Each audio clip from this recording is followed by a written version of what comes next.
Isang napakaganda at mapagpalang araw mga ka-atbi. Asa ngayon, samahan nyo ako, gagawa tayo ng kulungan ng ating mga sisiw. But before that, shout out muna tayo sa mga taga Nexifo. Long live Nexifo. Mabuhay tayo. May God be with us always. Tara na! So paggawa natin sa ating kulungan ng ating mga sisiw, unang-una, kailangan natin ng lagare. Second is iskwala, kung tawagin sa amin. Pangatlo is, yan, tak. And then, kailangan din natin ng pangsukat. Anong tawag sa Tagalog niyan? Hindi ko alam, bahala na kayo dyan. Siyempre, martilyo. At hindi mawawala, pako. At pako pa rin.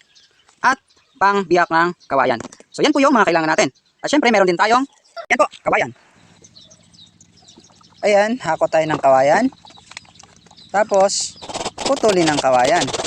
Ayan, yung lagarin natin, mapurol. Saka maliit. Kaya nakakapagod gamitin. Sa totoo lang. Wala pa kasi tayong time magpahasa. Pero, pag matyaga ka, matyaga tayo, puputol rin yan. At saka ang tamang sukat nito, 6 feet by 2 feet. So, 6 feet muna tayo mga ka-atbi. Ayan, puputulin na natin.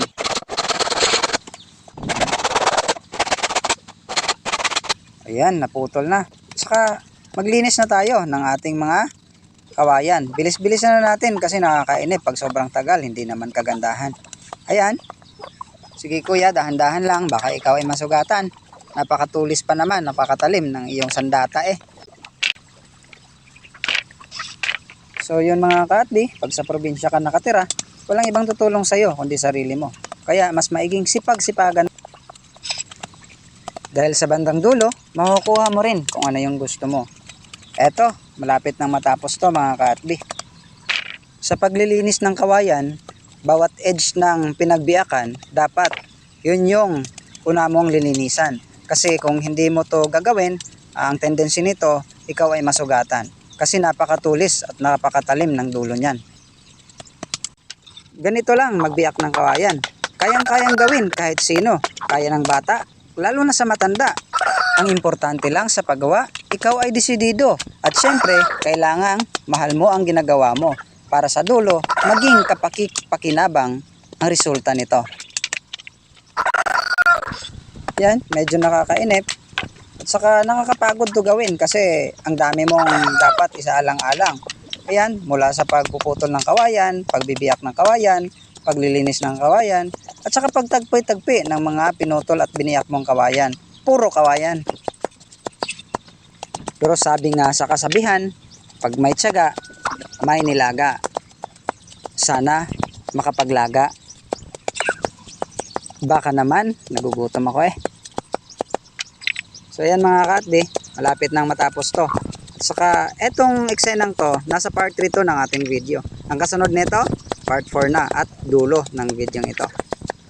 Pero masaya kahit na nakakapagod. Basta nakikita mo yung resulta ng mga ginagawa mo, napakasaya. Walang halong biro yan mga ka-atbi.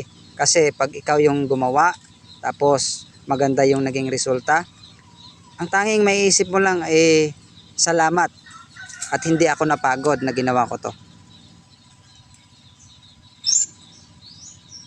Ayan, over po yung sizes ng ating mga kawayan. Ang kailangan lang natin dito is 6 by 2. 6 feet yung haba, 2 feet yung gitna. So ayan, meron tayong dalawang pintuan sa ating kulungang triangulo. Dati kasi isang pintuan lang, so nahihirapan tayo manghuli ng sisiw pag nasa loob at saka nasa kabilang dulo. So para na mabilis hulihin yung mga sisiw na nasa loob, ginawa nating dalawang pinto para abot na abot sa magkabilang dulo.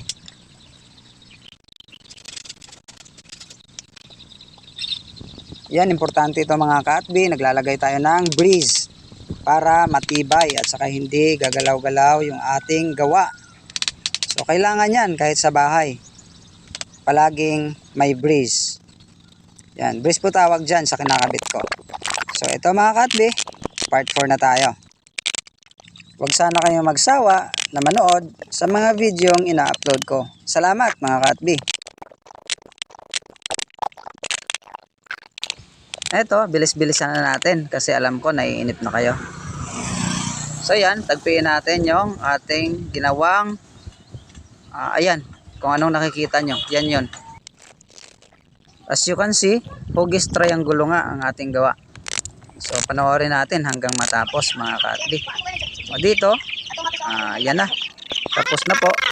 At lalagyan na ho natin yan ng sisiw. Tingnan natin kung anong feeling ng mga sisiw pag nilagay natin sa kulungan yan. Dito, papasalamat din ako sa mga anak ko na tumulong sa akin. Ang liliit pa nila pero ang sisipag na. Kaya thankful ako na may anak ako na katulad nila. Bali yung kulungang ito, 15 heads po yung capacity. At yung nilalagay natin dito, 3 to 4 weeks old na. At after 1 month, ita-transfer na rin natin sila. So ngayon, dito muna sila mamamahinga. Thank you, thank you.